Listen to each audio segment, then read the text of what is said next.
a tener ahorita una explicación, un acercamiento a los Life Principles. Y pero antes de eso, nada más quería yo mencionarles que podría haber sonado raro ahorita que estamos hablando en inglés a un auditorio que aparentemente pues, todos estarían hablando en español. Pero lo que sucede, aunque estoy hablando ahorita en español, ¿verdad?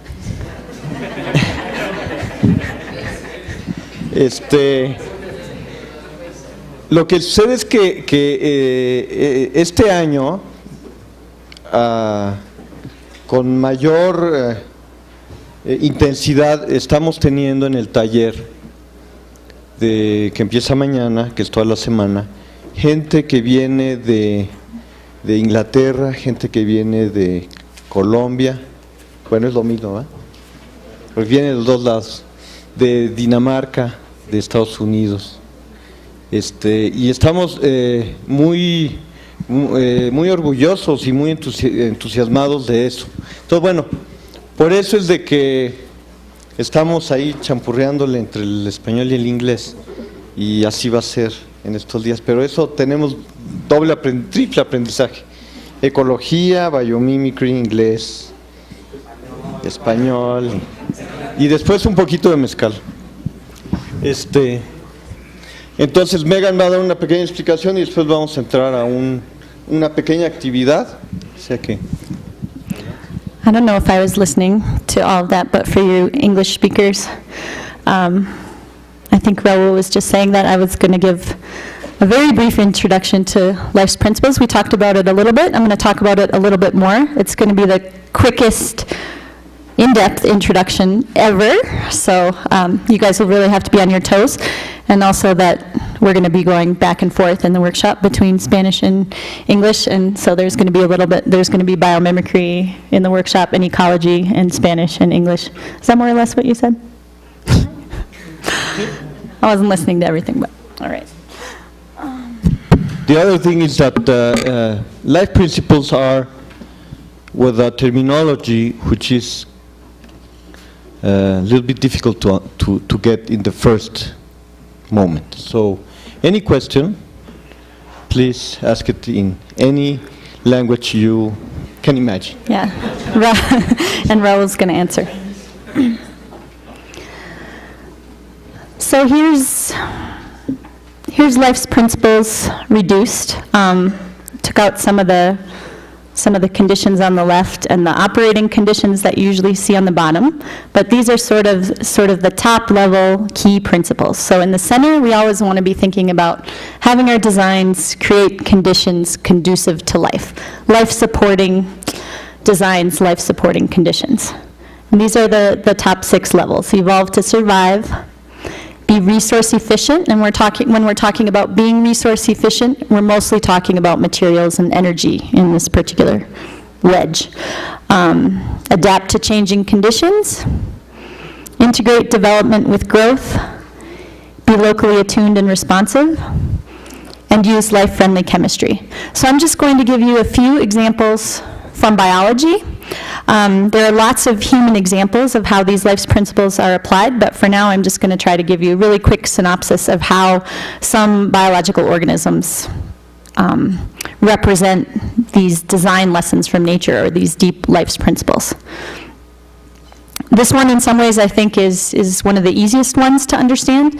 So be locally attuned and responsive. And organisms that are locally attuned and responsive, they use feedback loops, they leverage cyclic processes, they cultivate cooperative relationships, and they use readily available materials and energy. So we already talked a little bit about termite mounds found in sub-Saharan Africa, and the upper part of the structure is really the ventilation structure, and then their nest is underground, and that's where they take care of all their larvae and grow their babies. So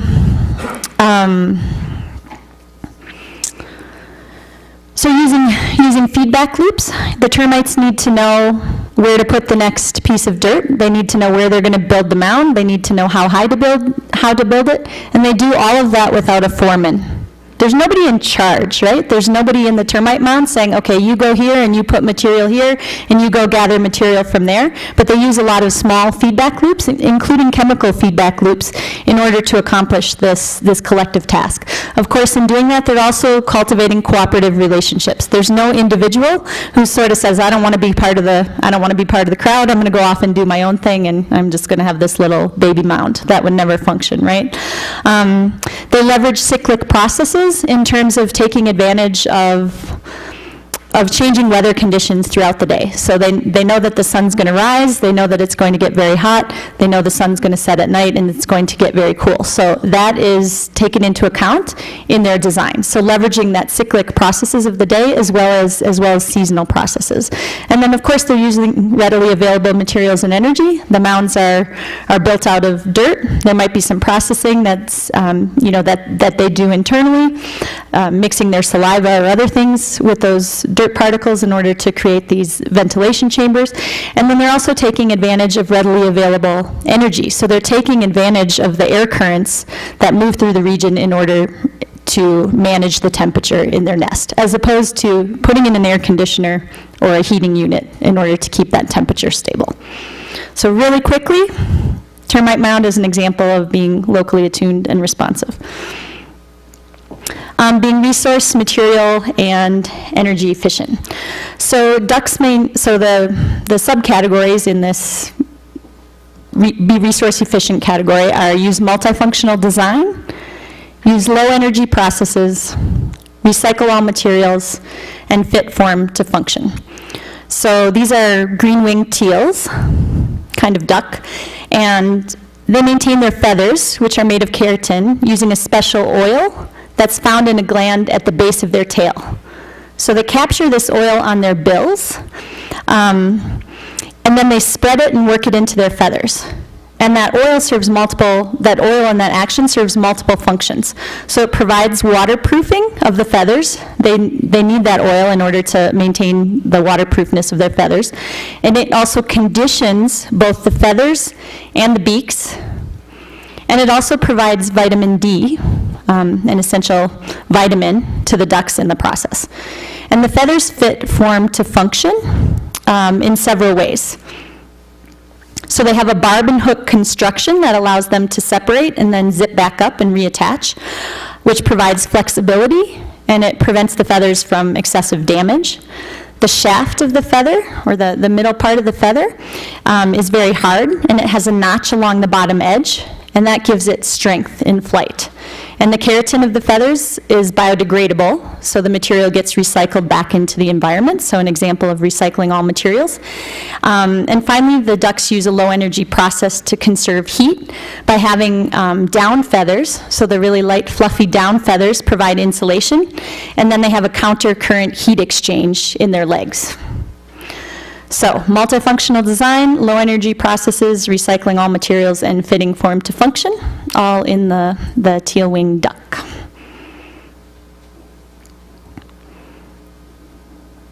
The next category, I think, stuck.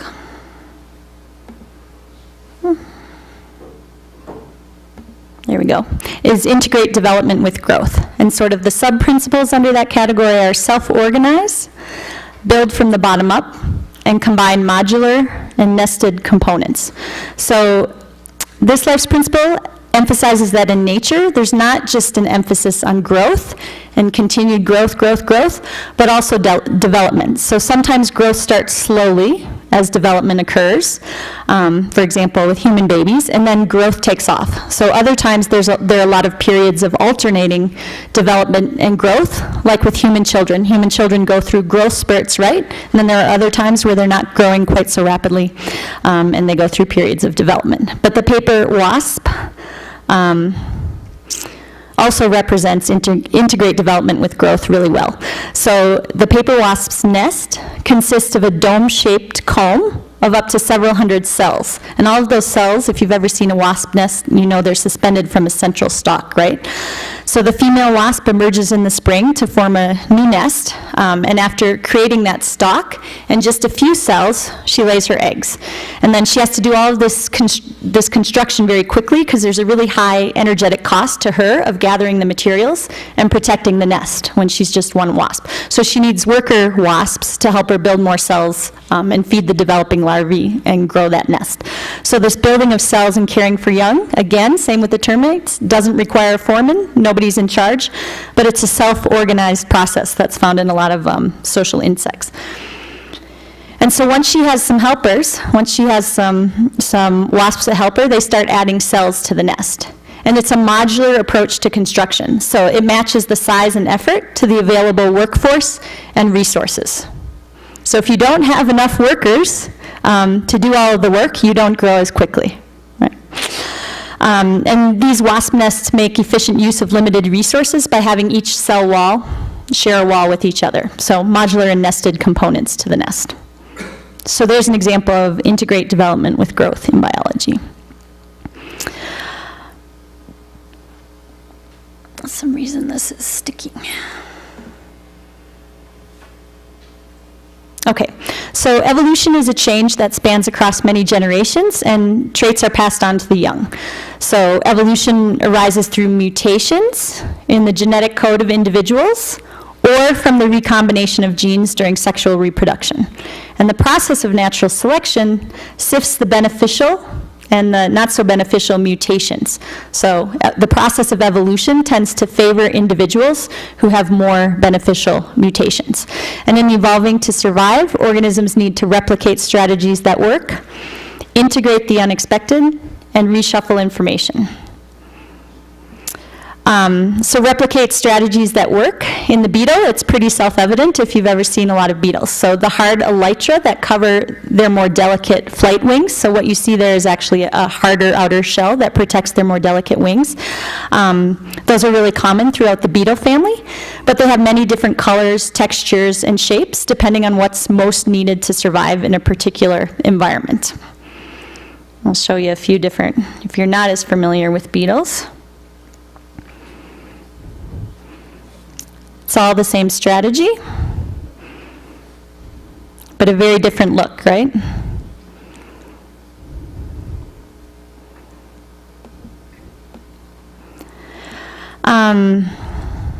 Replicating strategies that work also includes learning and imitating. And as these become ingrained in the long-term survival of some organisms, such as mammals and birds in particular. So we used to think that only humans really learned certain behaviors or learned how to use tools, right, from their parents, but now we've identified a whole range of mammals and other species that can have replicated those strategies throughout an evolutionary time period in order to have greater success gathering food or finding a mate. Integrating the unexpected, in this case, also means taking advantage of mistakes. So a mutation in a gene for color, for example, may make a group of beetles less susceptible to predation, depending on the conditions. So whether or not a mutation is beneficial might depend on the environmental conditions at the time. Reshuffling information is a recombination of information from two different sources, and that guarantees variety. Reshuffling provides an opportunity for something new to occur, and even though those new characteristics aren't always beneficial or wanted, they do increase the number of options available to you. So this enlarged pool of alternatives may hold a solution when conditions change, and an old solution no longer works.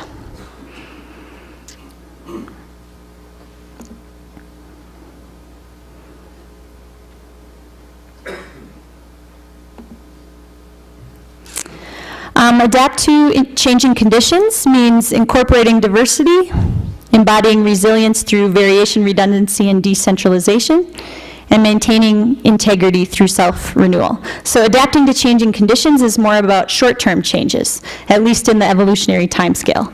It's about having the ability to adapt to changes in the local environment, such as in this photograph, which shows lodgepole pine growth after a series of really big fires in Yellowstone National Park in my home state back in 1988. So lodgepole pines, this particular type of pine, has two types of cones. One is a regular cone that opens to release seeds Yeah, one is a regular cone that opens to release seeds, and then there are cones that are sealed shut by resin, and they only open when exposed to the high heat of fire. So 2 different strategies for its seed cones. And this diversity provides options for reseeding depending on conditions. So in a normal year, the normal cones with their normal way of releasing seeds, they put those out into the environment. But those seeds are susceptible to fire. So the pines also put out another type of cone that's sealed, and it actually needs fire to release it. So if there is a big fire, those cones are able to open up and release their seeds, and the pine is able to recover from that extreme event. So resilience refers to recovering after a disturbance. On an ecosystem scale, such as in a prairie, there's a great diversity of plants that serve different functions. So some function as nitrogen fixers, some function as soil holders, some function better in wet seasons, and others function better in dry seasons. So there's this whole diversity of species that perform different functions and to a different degree of effectiveness. And so during a drought, if you have drought conditions, those plants that are able to tolerate those conditions are going to make sure that the prairie continues to function. Not everything is going to die out, leading to erosion or other problems. On the other hand, if it's a very wet season, those drought-resistant plants aren't going to do as well. But the plants that can survive those really wet conditions are still going to provide some of the same services that prairie needs. Resilience is enhanced by these different plants being spread throughout the prairie. So it's not like all the drought-resistant plants are here and all the drought-resistant, drought-tolerant species in another place, but rather there's a diversity right throughout that whole system so that those functions can be performed not just in one place, but in all places. So in contrast to our agricultural systems where we have a lot of monocrops, right? So if there's a drought year, as there is in the United States right now, our corn crop, even though it started off really well, now it's gotten very dry and the corn crop is in serious jeopardy. So there aren't any other species that we're growing for food that can tolerate those conditions. Maintaining integrity through self-renewal refers to turnover in the organism's cells or species in an ecosystem. It also refers to repair of damaged tissues, such as the replacement of a starfish arm if it gets lost, or a lizard tail. In the lodgepole pine forest, it means that every 75 to 150 years, this forest becomes susceptible to fire and renews itself. So it's actually evolved to continue to grow with fire. And it actually needs that fire in order to renew itself. It needs to clear out the old clutter and have those resinous cones release their seeds following a fire. This category, I usually find pretty hard to talk about at a deep level with non-chemists, including myself. So we talk about using life-friendly chemistry, and we talk about this as one wedge of life's principles, but really there's chemistry throughout everything that nature does, and in some ways I think we could overlay chemistry over all of those life's principles and see how it fit. But using life-friendly chemistry, organisms build selectively with a small subset of elements. So those few elements, I don't think I talked about these yet, but a few elements such as carbon, nitrogen, oxygen, hydrogen, those are the simple common building blocks that most organisms do to create their skeletons and to do what they do, including us as humans. But when we design other things, we use those 350 polymers. Things are also designed to break down products into benign constituents. So particles that aren't going to cause harm when they break down. So you don't want to an organism doesn't want to have itself break down and pollute the environment or release toxins into the environment, because that's going to put their offspring or the remainder of the colony at jeopardy, right? You don't want to be spewing. It's the same for us. We put toxic elements out there into our environment, and we don't always know that they affect us, but we're all full of toxic chemicals, so they are affecting us. We just can't always see it. But most other organisms, they realize, that that's going to happen, and their materials and their skeletons break down into these benign pieces. And also, organisms, including us, and like these blue mussels here, they do chemistry in water for the most part. So they use water as a solvent instead of using a toxic solvent. And one of the reasons they do water, or do chemistry in water, remember that most organisms are made up of water, including us. We're 60 to 70% water. And so that means it's going to be safe for human tissues. If you're doing chemistry in water, generally that's going to be safe for human tissues. Whereas if you're doing chemistry, in toxic solvents or using other toxic elements, that's not going to be safe for you. So if you're doing chemistry internally, you need to be doing it in water. So why can't the rest of our technologies also do chemistry in water? So that is your blitz introduction to a bit more depth to life's principles. And now I'm going to turn it over to Raul and Delphine, and you all are going to have a chance to put some of what we've been talking about around function and around life's principles into practice. Okay. Are you ready? Ready. Okay. Are you going to use your computer? Yeah. Bueno, vamos a hacer un ejercicio introductorio de cómo empezar a utilizar estos conceptos. Entonces, well, in English, we will take. We have 3 different kind of cards. We are going to take only one, and then after we have one, we will join in groups of 3 with a different type of card. There are a life principle card, a challenge card, and a organism card. So after that, you will talk it over, share it into this group, and explain what you see there and how you can come with a innovating design. Yeah, so that will let you get into how to use life principle in a design with a champion, or a natural champion. And after that, we will share the experience to all the group.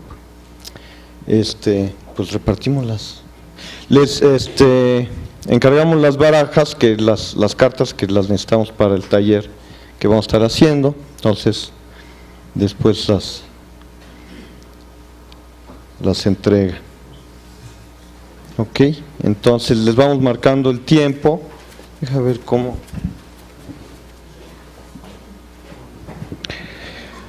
Es muy importante que se metan a fondo a entender lo que la carta dice. It is very important to get into the concept that it is explained in the card.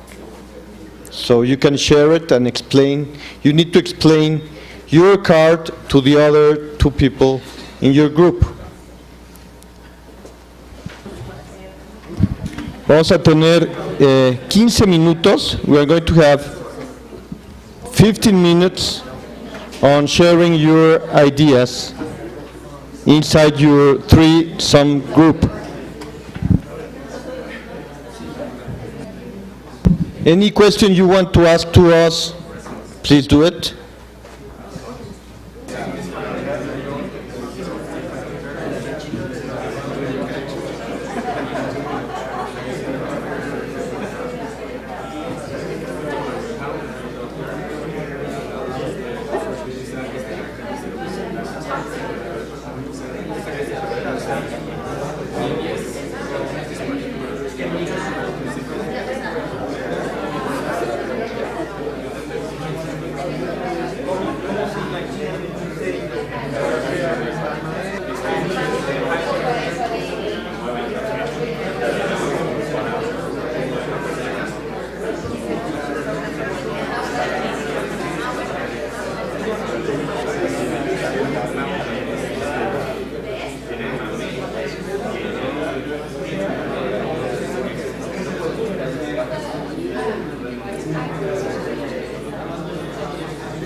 Muy bien, vamos a compartir algunas experiencias que tuvieron ahorita. Let's share some experience that we had right now. So, what is one of the main challenges you got right now with this exercise?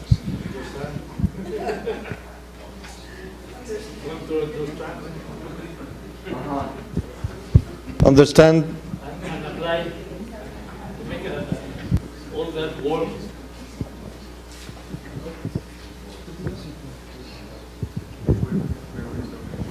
I think that we are not very used to do all that kind of work, and to understand, well, your objective is not very easy for us at first, but it works, I think. Where do you see the difficulty in what you were trying to do? To put the concept into paper, in something practical, is not very easy at first, I think. So there's a jump between the abstraction, the emulating process, Yes. and bringing it to a design. No? So that's what I am reading on you. Okay, yes. Yeah? It's like yoga. Sí. Well, they want to talk. We have ours, but don't give me the microphone. I don't have microphone. In our case, well, first of all, we were only two, and we got two same cards. So it was a little bit more difficult because it was not so easy. But we applied everything that we read, not because I'm not an architect, of course, and we were talking about work. So one of the cards says that you always have to integrate development with growth and always have energy to heal the system.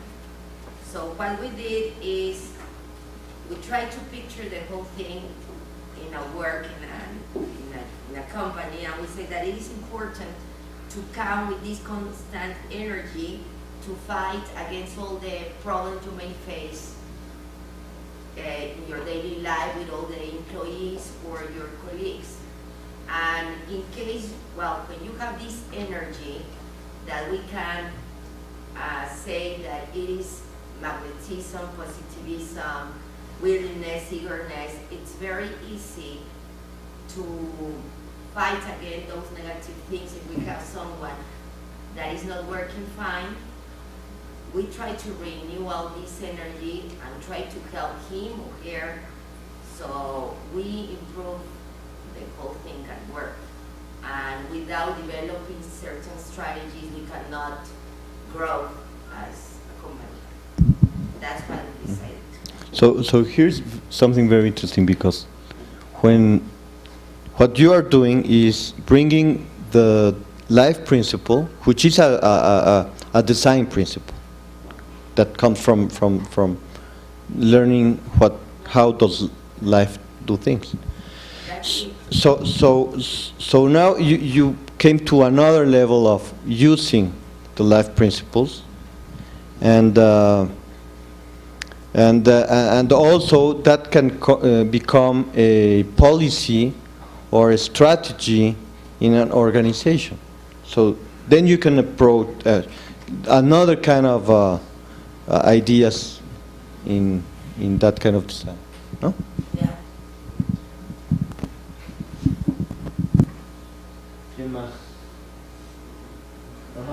We had a very interesting case. The three cards were be resource efficient using local resources and opportunities.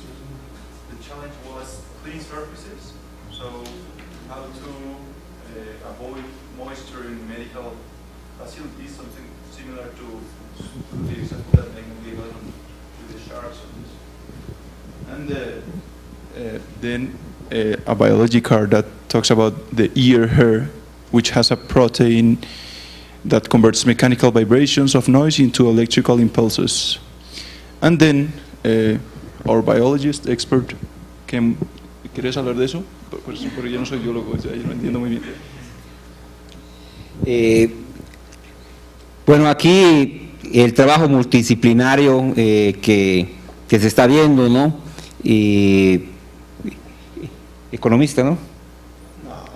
Administrador, perdón, arquitecto, y por lo que acaba de mencionar de la condición de la electrostática, de la parte esta del oído y de la tratar de tener las áreas limpias de los hospitales, pues tratamos de emular una planta que hay en los cuerpos de agua y que se tiene que mantener completamente seca para evitar la humedad y no le entren bacterias, polvo, hongos, y tratamos de emular un lirio, ¿no? Entonces, el trabajo multidisciplinario acá es lo que se está viendo, ¿no? Entonces, la idea era tomar la proteína del lirio y, no sé, rociar las superficies de tal manera que permanecieran secas a toda hora. So here is, what he was explaining is that they got into this dynamic on interdisciplinary design with completely different scopes. And that's something that usually happens with biomimicry. And the other was they were explaining the design. So getting into this idea, what did you get in your feelings and your senses about this experience into design? What is what you were feeling? O sea, ¿qué empezaron a experimentar al estar entrando a esta manera de diseñar?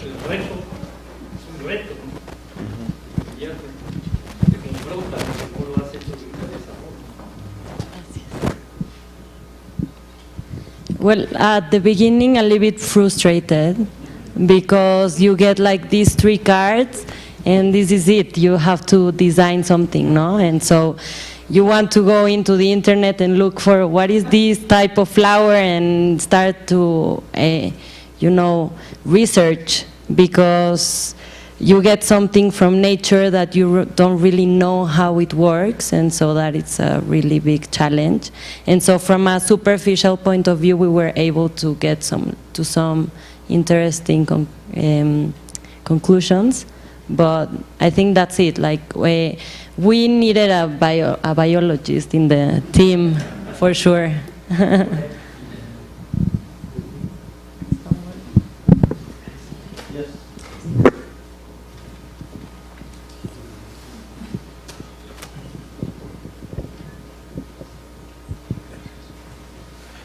Well, we got a agricultural practices challenge, and the conclusion we got is that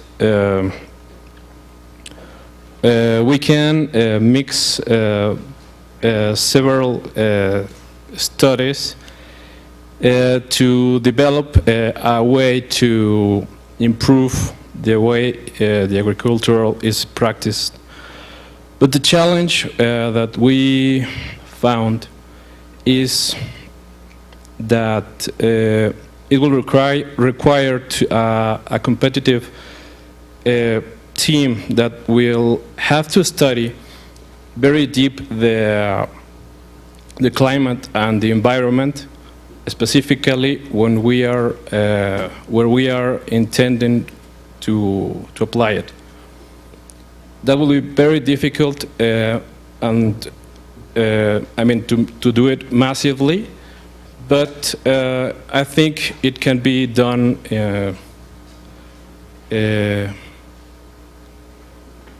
with a program or something.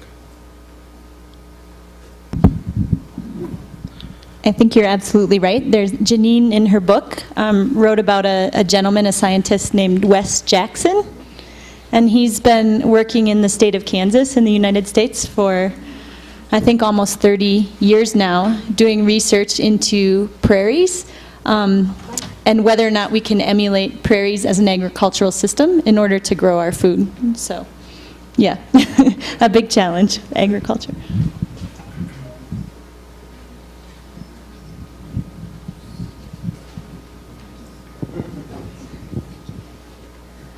Yes, hello. I think, you asked how did we feel, what was the experience, the feeling, and I found it really exciting with my group. It was we looked at our cards, and then I saw the scientists, the creative scientists come out of us, almost very playful, like children, really looking at, here we had a peacock, and we're supposed to emulate and make vibrant clothing and with colors that don't fade, and all of a sudden we're talking about being in New York with lights that turn on in our clothes for a party scene, but change when we're trying to protect ourselves on our way home through the park, so we don't get mugged. So it was just such vibrant discussion and such excitement and curiosity. I really felt the freedom to be a scientist that I never felt in school, but that I feel like this science, biomimicry, really paves the road for.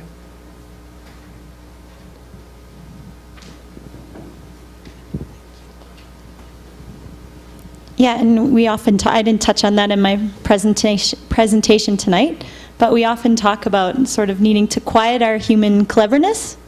That's sort of key to doing biomimicry. You sort of have to forget what you know and forget the limitations that people have set on you, and also return to that childlike mind, having that state where you're just open to the possibilities and being creative and doing something new, and not just keeping in mind, sort of what you've learned your whole life. Especially as a practicing professional, you end up, most of us end up sort of in a very narrow thought pattern, I think. So, and just to your point as well, biomimicry really is interdisciplinary, and that's one thing that having an interdisciplinary team can bring, is you're forced to look at things from somebody else's perspective.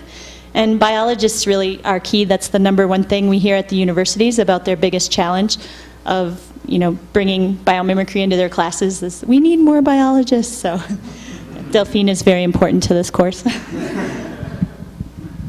And me as an architect, I now buy biology books instead of architectural record and so on. So that's completely true. You get into another new world of inspiration.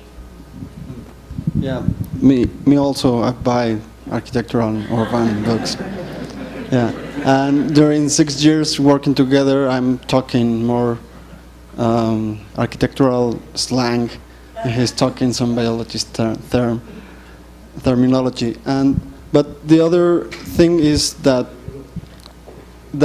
this theory breaks these disciplinary walls that the history of humanity has been putting, and then going against this extreme specialization of work, then you don't need to know everything, because there's another one that knows what you need, and you can start to collaborate with them to create a better future, or only to solve a technical problem that you are having each day. I don't know. Then the other thing that have biomimicry is that makes you go out from your comfort zone, and that's really, really important, because it's in that place in which you have some challenge in where the creativity actually is, and you can take it. Some other, yeah?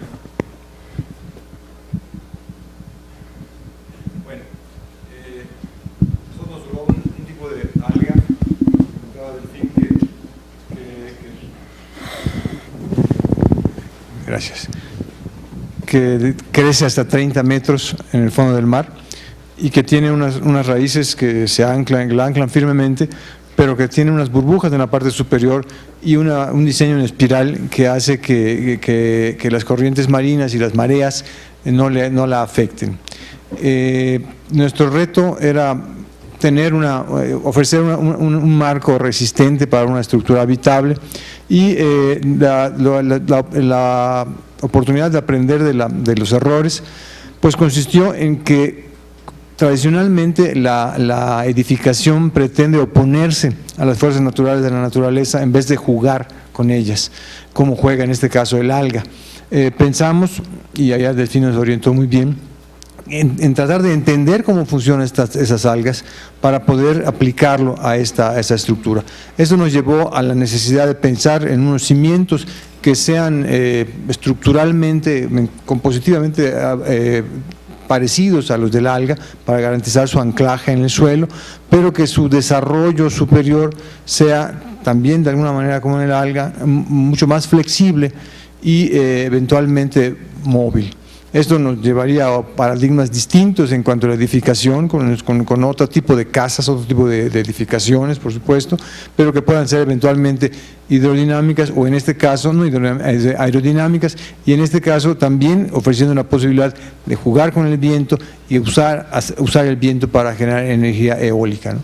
Esto fue lo que estuvimos aquí conversando.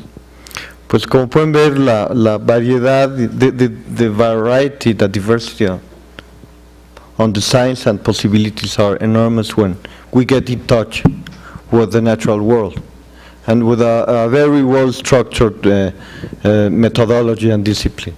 So for everybody who has been in the diploma course, this is kind of a... Can I say something? Yeah. Eso pasa siempre. Yeah. If everyone can give the card to your next person, then all the cards move to the other extreme and we can collect them, please. So the okay. This gives us a very new, exciting world on creativity and innovation. And to end this conversation, we have two more things to talk. One, we began this on 2005 when we met Janine at the U.S. Green Building Council, where Caroline, Jorge Calvillo, and myself.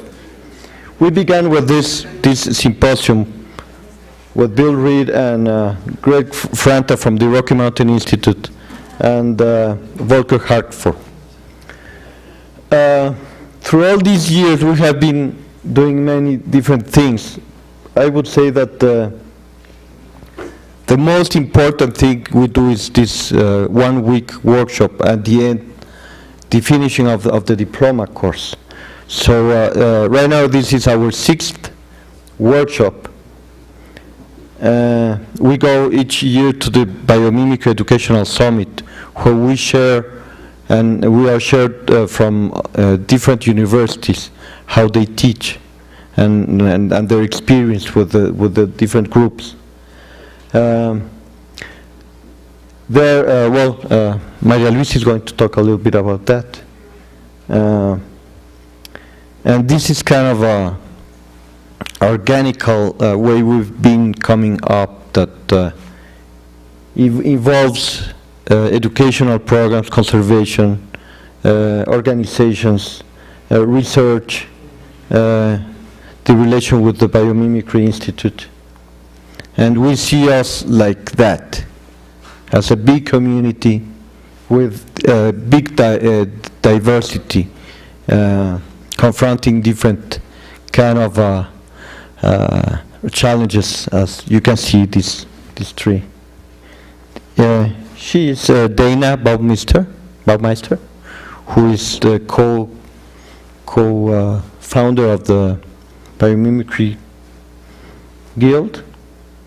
And for the ones who are going this week with us, well, that's kind of a first images on what is going to happen. So that's great.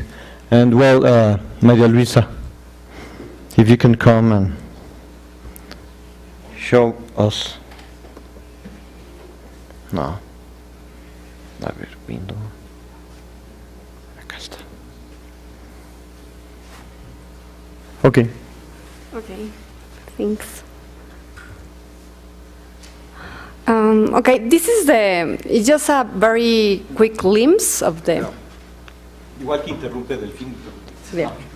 Sorry, Maria Luisa, she went to the workshop 2 years ago, and last year she took a 8-month course online and in presentials with the Biomimicry Institute. And she is leading with Valerie Ovinet a network which is beginning to be more formal and structured. So that's why she's now. Thanks. Well, okay, I need to apologize because the presentation is in Spanish, but it's just very understandable because it's just a quick glimpse about how is this biomimicry global community is growing, and this is the process of how this network global network is working. We have the Biomimicry 3.8 with the staff that is giving and sharing knowledge and global connections and the expertise in order to how to apply the knowledge in daily activities.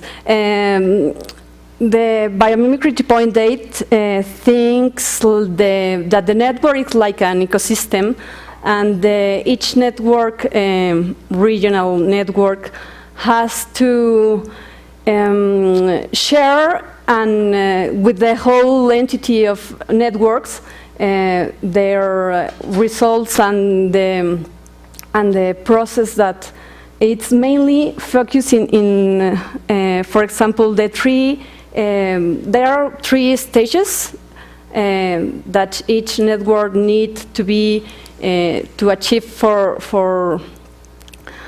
to reach one place in the network. So there is 3 main networks that are in the upper side. That is the South Africa network and the Northeastern Ohio and the Biomimicry in Netherlands. So we have the person that if any of you are in another place in the world and want to contact with the regional network, the person is Holly Harland with the Biomimicry 3.8 staff, and she can leading you to your regional network. Well, like Megan said, there's like there's like because okay. The life principles that it's the main life principles is the core of the biomimicry philosophy, that all these principles are creating conditions conducive to life. It's for example, it's applying to the design for everything. So when you are thinking about how to design a network, you also can apply these life principles. So you have, for example, in thinking about like an ecosystem, if the one of the life principles is be locally attuned and responsive. So you have to create and cultivate cooperative relationships with another parts of your network. And for example, the second life principle is to adapt to changing conditions, that it's also be resilient to the disturbance, and for example, increase diversity with, for example, the professionals of each network needs to be very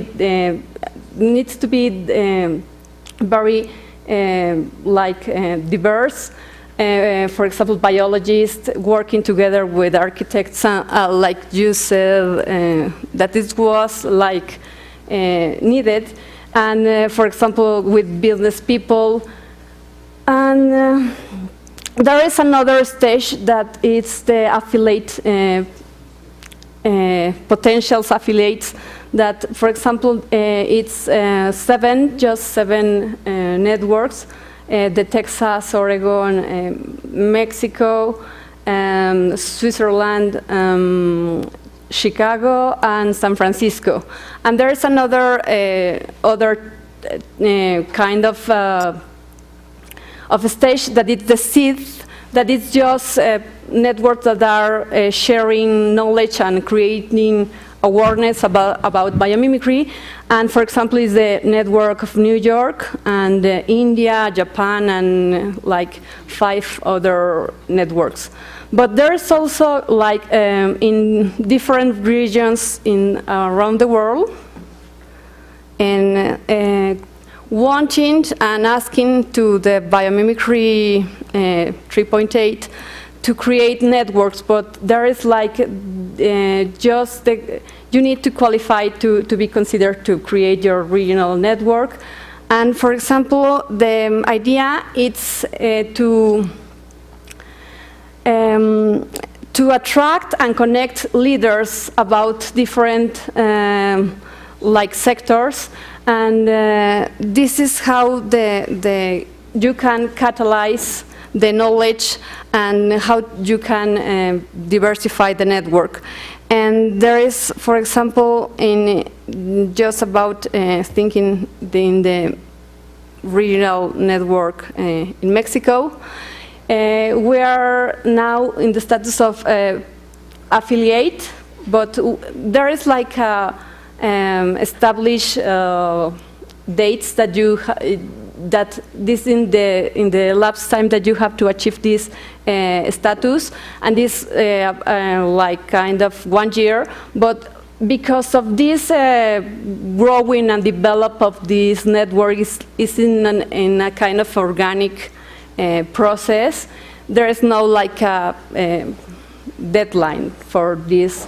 And the biomimicry through the core group is sharing these strategies in our monthly webinars, and this connection globally and the expertise.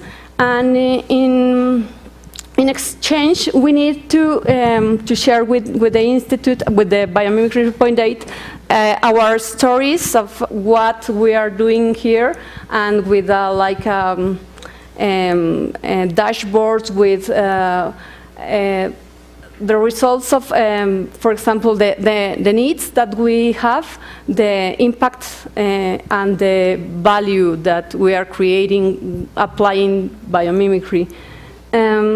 Our goals with this network is diversify the participation in a multidisciplinary way. We have planned like activities, like Megan said, a genius of place of each region, design jams, and workshops of 1 day, and conferences. We have like this goal to promote the life and increase discoveries and the learning of biomimicry. Also, the possibilities of each network is, for example, with the like South Africa is doing, that they are like in the stage of partner. They are doing like collaboratorios with companies and associations, with institutions, and they are in the education field and in the organizational development, and startups, that it's how you can initiate or create business. Well, this is like in this stage, kind of stage, like South Africa. Okay, thank you. Gracias, thank you. So you can see the white feels that we can be doing our things with biomimicry. And well, this is a great beginning for this workshop, and I think we need to go out of this auditorium. But well, any question you want to ask going out, but Megan, muchas gracias. We appreciate very much your participation one more time. And thank you very much for being here. And the ones that are not making it for the workshop next year, I hope you can come. It's the best experience. ¿No? Megan, ¿tu diploma?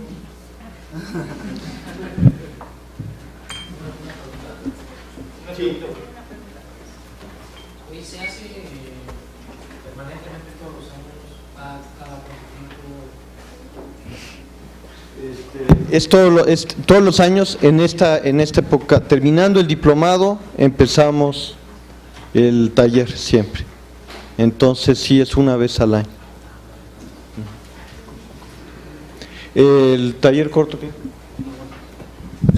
Que siempre se liga el final del diplomado con el inicio del curso de verano, y el curso de verano empieza con un día de trabajo aquí en la universidad, el cual también constituye un día entero de trabajo, que es un curso corto que también se puede tomar.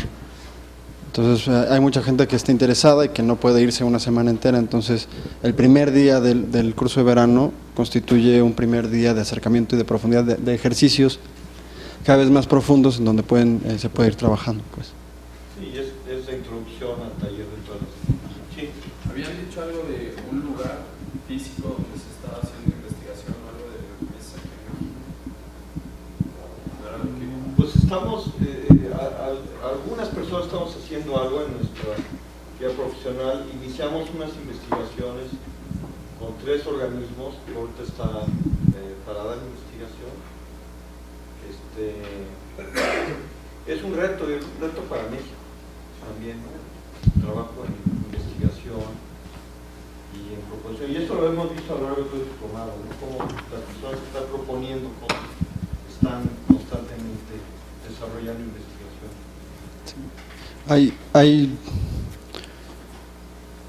There are some boundaries about disciplines that it's really hard to break and go further. Then in Mexico, it's all the disciplines works in a way that they want to take all the things inside, because there's something about how much you know about what you are doing. No, then there's a really hard work trying to break those limits, and in Mexico has been really difficult. No? We in our work continuously we are doing research into how we can apply this and looking for different forms of construction or building or save energy.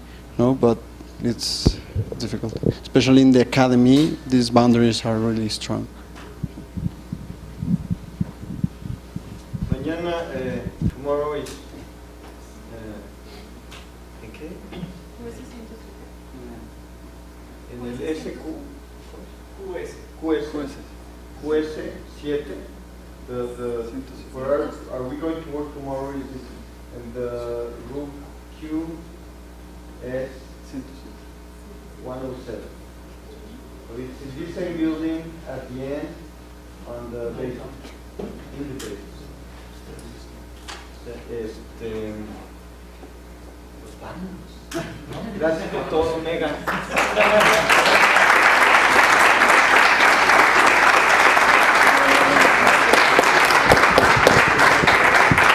You all had to work all semester for your diplomas, and I only had to show up.